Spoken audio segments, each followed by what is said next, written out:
മലയാള ചലച്ചിത്ര ഗാനങ്ങളുടെ platinum ജൂബിലിയോടനുബന്ധിച്ച് red F M 93.5 നടത്തിയ പാട്ടിനൊരു vote എന്ന സംഗീത പരിപാടിയിൽ ഏറ്റവും മികച്ച ഗാനമായി കിരീടം എന്ന ചിത്രത്തിലെ കണ്ണീർ പൂവിന്റെ കവിളിൽ തലോടി എന്ന ഗാനം തെരഞ്ഞെടുക്കപ്പെട്ടു.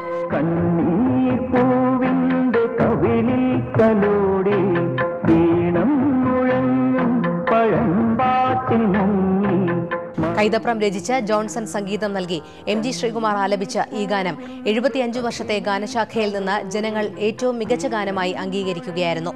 ഒരു വർഷക്കാലമായി റെഡ് എഫ് എം ജനങ്ങൾക്കിടയിൽ നടത്തിയ അഭിപ്രായ ശേഖരണത്തിലൂടെയാണ് പാട്ടുകളുടെ തെരഞ്ഞെടുപ്പ് നടന്നത്. മലയാള സർവകലാശാല വൈസ് ചാൻസലറും ഗാനരചയിതാവുമായ K. ജയകുമാർ റെഡ് എഫ് എമ്മിലൂടെ ഫലപ്രഖ്യാപനം നടത്തി.